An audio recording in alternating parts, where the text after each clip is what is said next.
Greetings, welcome back to Fruition Garden. It's been a while since I've done a video, but here we are. Thank you so much for tuning in. I really appreciate it. I'm excited for this video because it's going to be a pre-spring garden tour of everything I'm doing to get ready for the spring season. So I hope this video brings you inspiration, peace, joy, and excitement for the spring. I also hope that you like, comment, and subscribe to this channel if you enjoy these videos, and if you aren't subscribed already. I really appreciate it. And without further ado, let's get into the video. So this is my cabbage bed. Just starts from here, goes all the way down to the end. And I do need to plant more cabbages down there. So everything's looking pretty good. The onions are doing amazing. The onions and the dill. These are going to be bulb onions. I'm really excited for that. They're looking really great. I actually dug these onions up from a different part of the yard you may have seen in one of my shorts videos, and just transplanted them all throughout this raised bed because they're just a really great companion plant for pretty much everything, and they help to deter pests, and so does the dill, which is why I have lots of dill planted.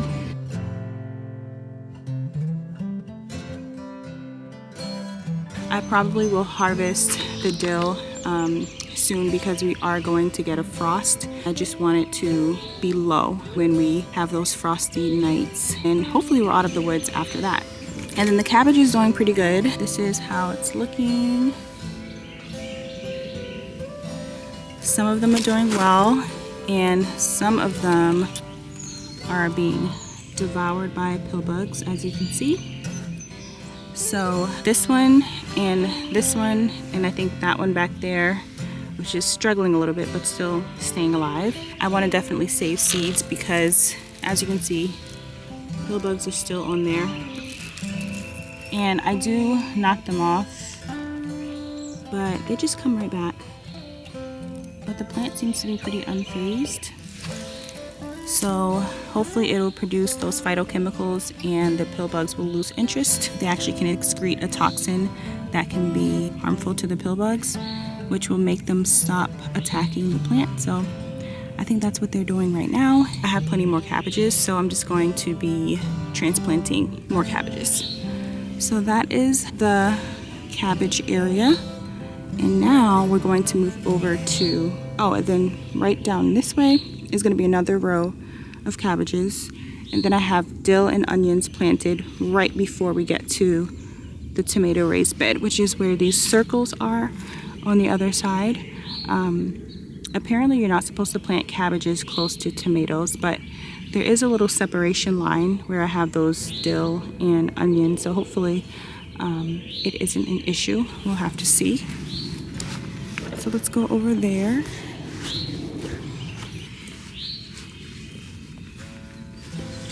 So this is the tomato raised bed. I'm going to be having maybe 4 tomato plants here. We're going to have one here, one there, and one here. And then up front where that, close to where that blue bucket is, I'm going to have a pepper because why not?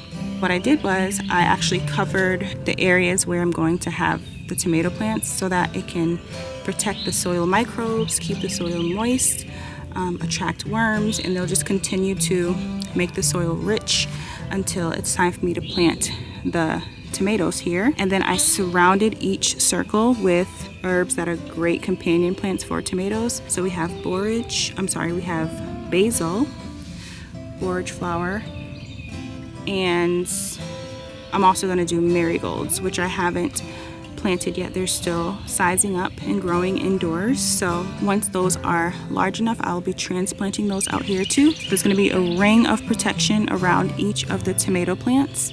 And then back here I have 2 sage plants, also started from seed, and this is what I'm going to use to cover them when we have this frost, these 3 frosty nights in a row. So yeah, as you can see, I changed the design of the raised bed, so I kind of have to step into the raised bed to do what I need to do and plant stuff, which is not recommended. It's recommended that you have rows so that you don't ever have to step in the area where you plant. However, I I like this design better. I needed the space. Having a bunch of skinny rows just wasn't working as well. I felt like I couldn't produce as much. So what I did was I just strategically placed wood chips thicker than I did in other areas where I know I'm going to be walking. So this is going to be my designated walkway. So from here, this is an actual path. So there's no planting going here. So this is just a nice thick layer of wood chips. But this technically is where the raised bed starts. So I'm going to be just stepping where I put the thicker layer of wood chips so I can get here, I can get here, and I can get here and harvest what I need to harvest.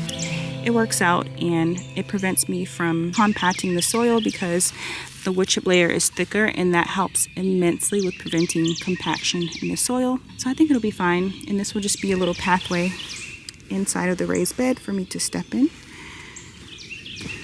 Now, moving over here is where I'm going to have eggplants. So as you can see, I did the same thing. I put wood chips around all the areas where I'm going to have eggplants growing because we want the soil to continue to be amended by all of the soil microbes and the worms. And if we have it uncovered, those microbes can dry out, they can die, they can overheat, but the wood chips keep them nice and protected. I eventually am going to cover the entire bed, but just so that there's a good distinction of where I'm going to be planting my eggplants, I just have wood chips in certain areas. And then I have some onions. I have onions everywhere this year. I'm really excited. Yeah, I really hope that they grow well. They seem to be doing well so far. And then, yeah, so there's a couple more circles on the other end. And then this is chamomile. Roman chamomile looks amazing. You may have seen this in one of my other videos when it was wintertime and it was kind of underneath all of the leaves and doing really well. So chamomile grows well with eggplants, so I read, according to what I researched. So I figured this was a perfect spot to plant some eggplants. So yeah, in between this is a bachelor's button that I started from seed. This plant right here, it grows really pretty purplish blue flowers.